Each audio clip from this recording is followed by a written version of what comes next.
In a time when chrome ruled the streets and tail fins sliced through the wind, a secret war was raging beneath the hood. A war not of style, but of size. Engines grew larger, louder, and more powerful, transforming everyday cars into fire-breathing beasts of the road. But what if I told you? The biggest engines of the 1950s weren't hiding in sports cars, but in luxury cruisers the size of battleships. From hidden Hemis to thunderous V8s the size of truck motors, these machines redefined what it meant to drive power. Prepare to journey through 12 of the largest engines ever forged into classic cars of the 1950s. Some roared, some whispered. All were legendary. Number 12, 1954 Rolls-Royce Phantom 4, 5.7-liter straight 8. We begin our list with a car that didn't just purr, it purred for kings and queens. The 1954 Rolls-Royce Phantom 4 was no ordinary luxury car. This was the crown jewel of British engineering, and it came with a secret hidden beneath its long, elegant bonnet, a massive 5.7-liter straight 8 engine. Only 18 of these were ever built, and every single one was delivered exclusively to royalty, heads of state, or absolute VIPs. No movie stars, no millionaires. This car was strictly for emperors, sheiks, and queens, who wanted their ride to feel like a floating palace. But here's the kicker. This wasn't about speed. The Phantom 4 didn't roar, it glided thanks to an engine built for silk smooth uninterrupted motion. No vibrations, no harsh revving, just effortless aristocratic power that made even a whisper seem loud. And while the Americans were obsessed with brute force, loud pipes, and smoky burnouts, the Brits were quietly saying, size does matter, but only if you use it right. Let's just say this car was long, smooth, and didn't wake the neighbors, unless she wanted it to. The Phantom 4 set the tone for this list. The bigger the engine, the bolder the story. And from here on out, things get a lot louder and a little dirtier. Number 11, 1955 Packard Caribbean, 5.8-liter V8. Next on our list is a car that came from a dying empire, Packard, once America's gold standard in luxury motoring. By 1955, the brand was fighting to stay alive, but they didn't go down without a fight.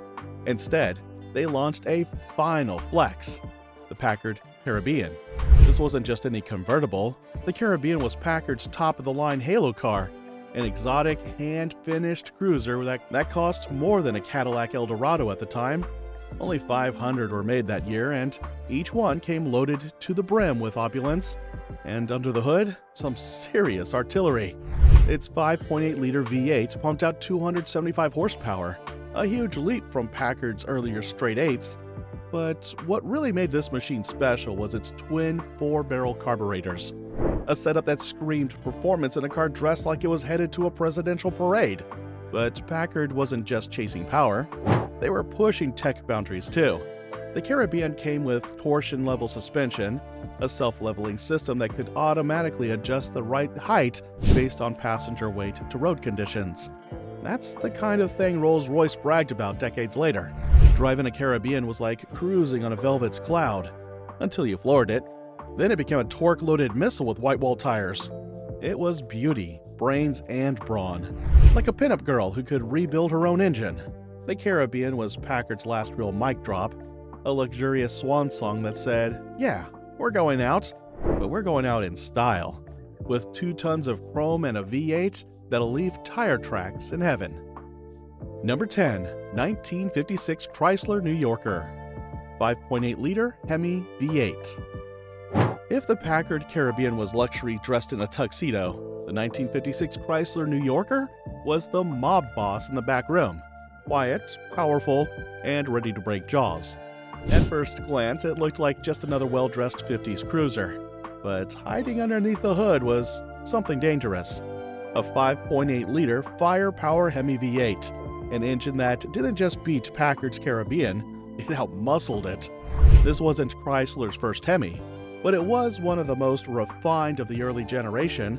With twin 4-barrel carbs, the 354 could unleash up to 355 horsepower, nearly 80 more horses than the Caribbean's V8, despite being the same displacement. That's Hemi magic. It wasn't just about size. It was about breathing better, revving harder, and delivering that raw mechanical punch. And that power didn't just sit idle. The New Yorker was part of the legendary Chrysler 300 series bloodline, which dominated NASCAR tracks at the time. It shared much of its engineering DNA with the 300B, cars that were built to race but sold to the well-dressed gentleman. The firepower Hemi was known for its hemispherical combustion chamber, which allowed for better airflow, cooler combustion, and higher compression ratios. In simple terms, more boom, less effort. The result was a luxury car that could run with the hottest Chevys, Buicks, and even outrun Packard's finest without breaking a sweat. While other automakers were still flirting with performance, Chrysler was already in a long-term relationship with it, and the 1956 New Yorker was their statement piece. It wasn't just a cruiser. It was a gentleman's hot rod, a car that wore leather and chrome, but had the lungs of a street brawler. And if you pulled up next to one at a red light, you'd pray he was just out for a smooth ride. Number 9. 1957 Dodto Adventurer 5.8-liter Hemi V8. By 1957, the Hemi wasn't just a secret weapon, it was becoming a full-blown dynasty. And Dodto, Chrysler's bold middle child, wanted in on the action. Enter the 1957 Dodto Adventurer, a car that looked like it came off a showroom floor and went straight onto the drag strip. This wasn't a stripped-down speed machine. It had gold trim, push-button transmission, dual antennas, and more attitude than your uncle with a fresh divorce and a new convertible. But it also came packed in heat. A 5.8-liter dual-quad Hemi V8, producing an eye-watering 343 horsepower. To put that into perspective, the Packard Caribbean had 275 horsepower, and the Chrysler New Yorker's firepower Hemi cranked out 355. That put the Adventurer squarely between the two, but with far more street swagger. The Adventurer was also one of the first American cars to hit the 1 horsepower per cubic inch, a major benchmark at the time. Think about it. We're talking the late 1950s, and this luxury performance hybrid was already hitting power-to-size ratios that muscle cars wouldn't normalize until the late 60s. And make no mistake, this wasn't some special order prototype. This was a production car, available to anyone with the guts and the wallet to buy it. What really set the Adventurer apart was its balance. It wasn't just fast, it was dramatic, flashy, even theatrical. With massive tail fins, gold accents, and that booming Hemi under the hood, it wasn't just meant to perform, it was meant to show off while doing it. Some cars whisper speed. The Adventurer shouted it through a megaphone wrapped in white-wall tires. And while Dodto wouldn't live to see the muscle car era, the Adventurer made it clear. They saw it coming. Number 8. 1957 Buick Roadmaster 6.0-liter Nailhead V8. You want torque? Buick had torque, and in 1957 the Buick Roadmaster wasn't just a smooth operator, it was a heavyweight brawler wrapped in a velvet robe. Under the hood, a 6.0-liter Nailhead V8. Now, this engine wasn't named Nailhead because it was delicate. It got that nickname from its tiny vertical valves, which looked like nails hammered into the cylinder head. But here's the twist. While those valves were small, the torque output was anything but. This beast produced over 400 foot-pounds of torque, enough to twist your spine and make your girlfriend question her choices, especially if she got in with you wearing heels and walked out barefoot. The Roadmaster was the gentleman's sledgehammer. It wasn't designed for high RPM screeching like the Hemis we've seen earlier. No, this one made its power low and dirty. You tapped the gas and it just surged forward like a linebacker at a buffet line.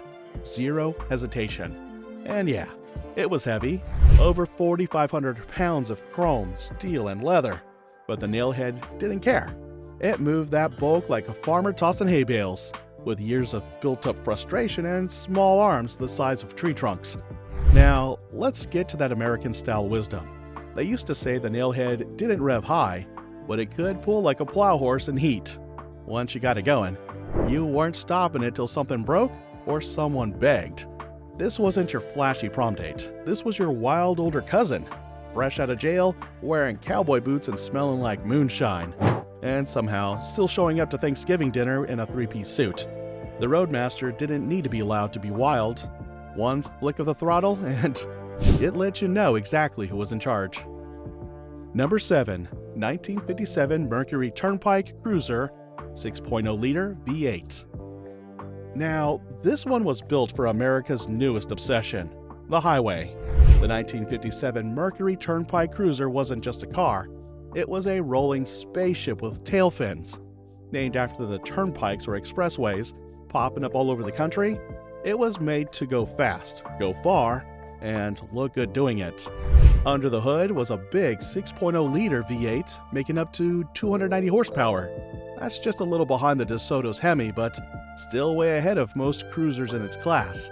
The car came packed with weird, wonderful gadgets, a power rear window, a deep dish steering wheel, even a speed warning buzzer that told you when you were going too fast, which, let's be honest, was always. But here's what made it special: torque and comfort. It had enough low-end pull to make your neck snap, and the ride was so smooth you could eat a burger, light a cigarette, and change the radio all while doing 90. And yeah, people didn't just cruise in the car. They got busy in it. Big bench seats, wide body, soft suspension. You can guess the rest. Let's just say the Turnpike Cruiser had more backseat action than a drive-in movie on a Saturday night. And when the car rocked, it wasn't always because of the road. It wasn't the fastest on the list, but it had style, comfort, and horsepower. And for many Americans, that was the perfect recipe for trouble. Number 6. 1958 Cadillac El Dorado Brougham 6.0-liter V8. If cars were royalty, the 1958 Cadillac El Dorado Brougham was the king wearing a fur coat made of chrome. This was Cadillac's most expensive and most advanced car of the 50s, costing more than a Rolls-Royce at the time. Only about 700 were built, and each one came loaded with tech that most people wouldn't see in regular cars for another decade. But under all that flash and class sat a serious engine, a 6.0-liter V8, making up to 335 horsepower. That's more than the Mercury Turnpike Cruiser and not far behind the Dodto's Hemis, except this one came with perfume bottles, stainless steel roof panels, and power everything. It even had an air suspension system that made it float like a cloud. Cadillac wanted you to feel nothing, not the bumps, not the engine, not even the shame of speeding past your neighbor in a car worth more than his house. But here's the fun part. It was a full-size luxury car with the soul of a street racer. It looked like it should be pulling up to a red carpet, but it drove like it was late to a bank robbery. And the back seat? Oh, there was plenty of room to misbehave. People joked that it wasn't just a car, it was a 5-star hotel on wheels with a bed built in. The El Dorado Brougham wasn't just about looking rich. It was about feeling like you owned the whole damn road. Number 5. 1959 Pontiac Bonavville 6.4-liter V8. By the end of the 50s, Pontiac was done playing it safe. They wanted speed, they wanted style, and they wanted to prove that they could run with the big boys. So in 1959, they dropped the hammer with the Pontiac Bonavville. Powered by a 6.4-liter V8, this engine wasn't just big. It was the start of something legendary. With the optional tri-power setup, that's 3 2-barrel carbs, it could make up to 315 horsepower, which was no joke for a full-size cruiser. Now, compared to the Cadillac El Dorado's 335 horsepower, you might think this was a step down, but here's the twist. The Bonaville was lighter, quicker, and more aggressive. It was like trading a cigar-smoking boss for a street fighter with a switchblade. The 389 would go on to power the famous GTO, basically the godfather of muscle cars. So what you're looking at here is muscle car DNA before it hit the gym. And the Bonaville? Oh, it looked sharp. Wide body, long lines, and a dashboard that made you feel like a pilot. This was the kind of car you lit a cigarette with one hand and grabbed life by the gear lever with the other. Let's just say, if you brought a date in a Bonaville, there was a good chance she'd forget his name and remember the car. It just didn't cruise, it impressed.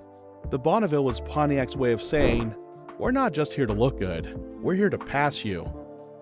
Number 4. 1958 Chevrolet Impala, 5.7-liter W Series V8. In 1958, Chevrolet decided it was time to go big. The result?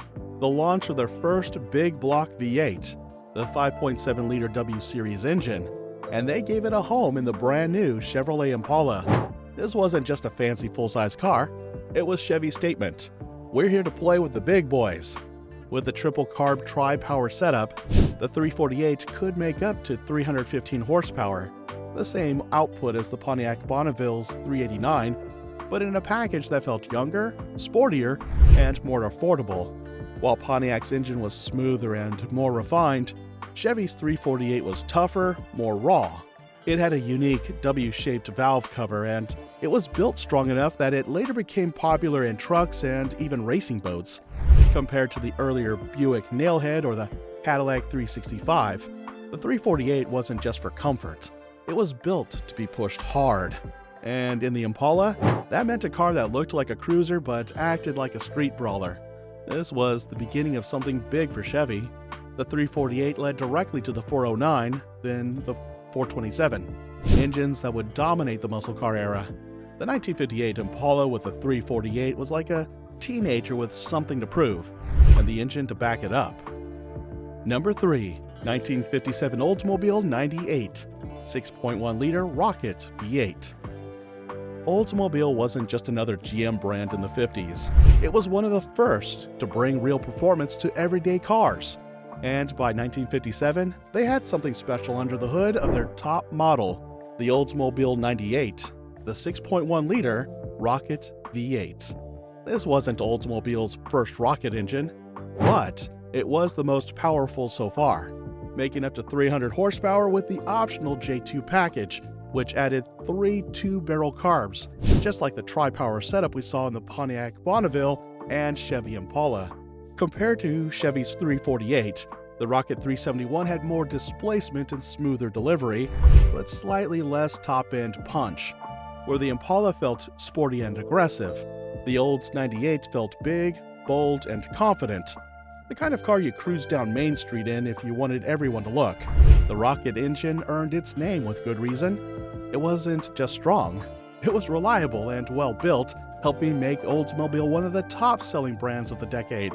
And with that long body, soft suspension, and wide bench seats, let's just say the 98 wasn't only good at getting you from A to B.